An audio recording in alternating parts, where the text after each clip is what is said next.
Sorry about that. We're back again. I'll continue on with Chip's story. While Chip was in the toilet with Grandma, so this is after we've done the physical examination, while Chip was in the toilet with Grandma, we heard a little bit more about this domestic violence situation, but mostly we took the time to ensure that Belle was safe to leave the appointment and had services in place. She reassured us that she was safe, her ex-partner remained in WA, and she had good family supports now that she was in Victoria. We talked briefly about who to call in an emergency and also that we wanted to refer her to Orange Door. She had not heard of this and was initially reluctant, saying she was no longer in the violent situation, so she wasn't sure she was the one who needed it. We suggested that she think about it as a way to get more services in place for herself and Chip. Once she heard that Chip could be helped, she was more happy for the referral. We said we would make a quick referral and she could think on it, and we could talk about it more in the next week. She was happy with this plan. Orange Door referrals are for parenting support, domestic violence, isolated families, parenting problems affecting the child's development and more. Orange Door referrals are all voluntary, and in fact clients can make the referrals themselves if they so choose. At this point, it was clear that everyone was getting tired and it was time to wrap up the appointment. We booked in the next appointment for Belle in the coming weeks and for Chip to complete a Brigance, MIST and further assessments in 4 weeks' time. I walked Belle and Chip out, briefly meeting Belle's mum. We reiterated to Belle that if she needed anything to please call us. With Belle's consent, the following referrals were made during the appointment. Community dentist, as previously discussed. Small talk playgroup for Chip's socialisation, parenting support for Belle, creating friendship and establishing self within the community. Social work, initially for financial assistance, help with settling forms and with the attention of social and emotional assistance as required. Orange Door, as mentioned above. We hope Belle would contact them herself, but we also, and we would discuss this next appointment, but we also wrote a written referral as well. Enhanced Maternal and Child Health Nurse. The Enhanced Maternal Program. As per the Maternal and Child, this is a little bit about Enhanced now. As per the Maternal and Child guidelines, the Enhanced Program in Victoria was established in recognition of the importance of neurobiological, behavioural and environmental influences that affect the development of the infant and the young child. Research identified the importance of providing support for parents to promote physical, intellectual, emotional, cultural growth and development of the child. This is most important for children from vulnerable backgrounds. The Enhanced Program is focused on achieving improved outcomes for infant children, mothers and their families who are experiencing periods of increased need and who could benefit from target actions and interventions. And that's all from the Maternal Child Health Notes guidelines, my summary of it. In Hepburnshire, the maternal and child health nurses all care for their own enhanced clients, as we are a small unit and they are all very senior nurses. Belle was enrolled into Enhanced under the same maternal and child health nurse.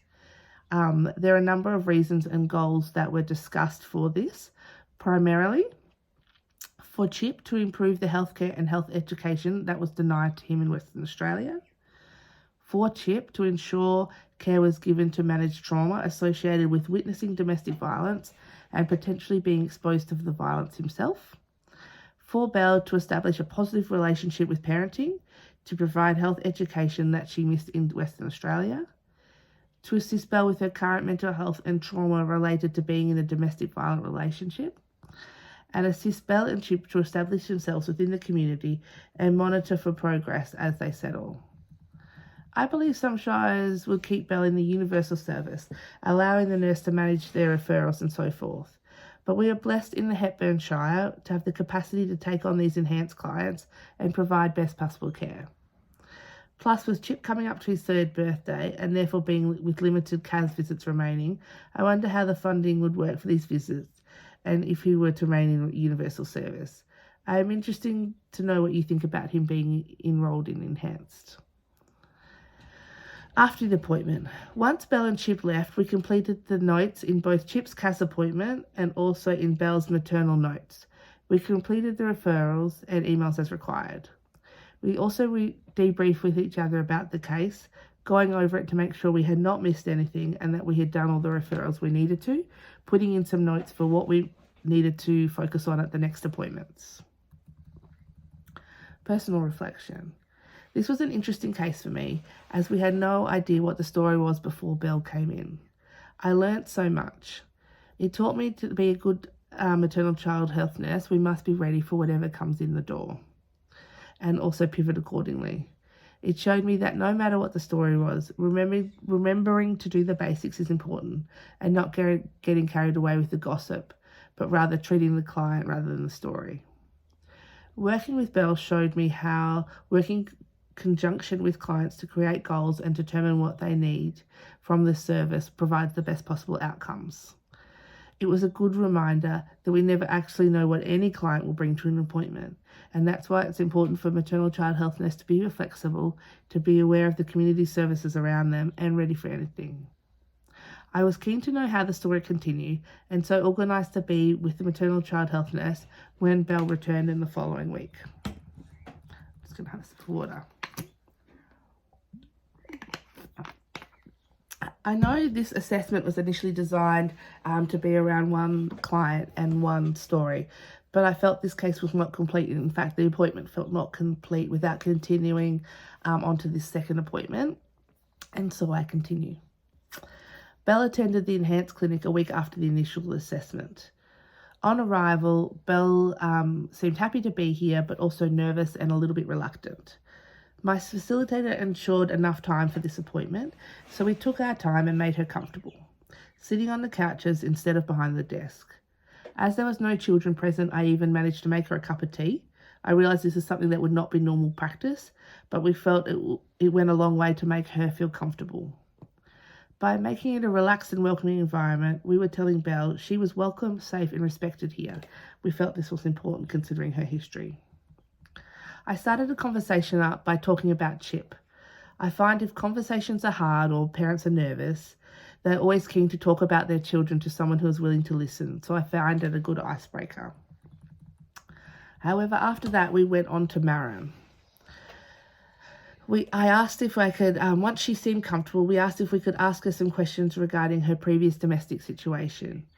She consented, and we asked about Marin questions, including going over a safety plan. During the time, I asked the Marin questions simply and to the point with a neutral tone, but with compassion. I did not want to lead her or make her relive trauma that she was not ready to and that we were not trained to manage. But as we completed the question, Belle wanted to speak and tell her story. During this time, I used active listening, communication, leaning in, responding when needing, asking follow-up questions, and at times going over points for clarification. We let the space feel open, but not a place of gossip or information grabbing. I have written out all the Marin questions for me to read out and respond to you, but looking at the time and since you know most of the story now, I feel like I'll just include what new information we had, but we did actually go through each of the Marin questions regarding family violence and followed up with a safety plan. The one of note that I do want to mention was perpetrator's actions. The questions go like this. Perpetrator actions. Have they controlled your day-to-day activities or put you down? Belle answered yes. Threatened or hurt you in any way? Yes. Physically hurt you in any way? Again, she responded yes. We asked if she wanted to add anything else and she didn't. This was interesting and it was new information, as she had previously indicated that there had been no physical violence. In my presence, she never said anything further about the physical violence that occurred. She would always move away from the subject, saying he was just a bit pushy, but he never really hit her. But she always denied that Chip was never hurt physically in any way. The safety plan, sorry, I'm just going down through these Marin questions. We did ask the safety plan. Currently, Belle was safe where she was, as the perpetrator remained in Western Australia. But we talked over how this could change if he did come to Victoria to visit Chip, which he was planning to do, and that we would need to do another safety plan if this was the case. By asking these questions, we were not only able to complete an assessment of domestic violence, but also allow Belle to tell her story. There were tears and anger and a lot of frustration, especially about her ex-partner taking her to court now. She had hoped that by moving to Victoria away from him that it would all be over, but now he was telling her that he was planning to come to Victoria to visit his son. This is especially frustrating to her, as when she was in WA, she felt like he did not care much for Chip anyway, and she thinks it was part of control and power play, which we know to be common in domestic violence. Belle has yet to engage in any official family violence services or legal aid, feeling very overwhelmed by the whole experience. From the previous appointment, the social workers had already been in touch and had organised an appointment within the coming weeks. This would be able to help her with some practical issues and assist finding legal aid as required. With some of the practical referrals and discussions done, we are now concentrating more on Belle herself and her mental health. We explained to Belle that we regularly do Edinburgh postnatal depression scales with our clients and throughout their time visiting the service. We explained what it was and what was involved. She said she might have done one with a GP after the birth, but she wasn't sure. She was happy to complete one with us today, though. The Edinburgh postnatal The Edinburgh Postnatal Depression Scale is a questionnaire originally developed to assist in identifying possible symptoms of depression in the perinatal period. The EPDS is not a diagnostic tool, rather it is a screening tool that identifies women who may benefit from follow-up care. Belle received a score of 17, with the majority of her lower points being around being less happy than normal and less looking forward to things. She had no intention of self-harm or harm to others. She did report that she still cries often. A score over 12 can indicate minor or major depression, and this was expected considering her current circumstances. We suggested to Belle that she seek mental health support for herself. She was initially reluctant, stating she wanted to care for Chip first. By doing the EPDS, though, Belle was able to see more clearly why we were recommending mental health services for her and hopefully encouraged her to follow up in this area. We also talked about how helping herself was the best way to help Chip. She had not considered it from this angle. Locally, we recommended she first go to a GP to get a mental health care plan. The local GP would best recommend private psychologists or counsellors if this is the avenue she chose to take. We also recommended the mental health services through the community health where we worked, which can be funded for those in need, and we could talk to our social workers. So this was all done via social work, and the appointment had already been arranged, as previously said. Relationship Australia was also another agency that we could contact that were nearby, and they provided free counselling for domestic violence survivors.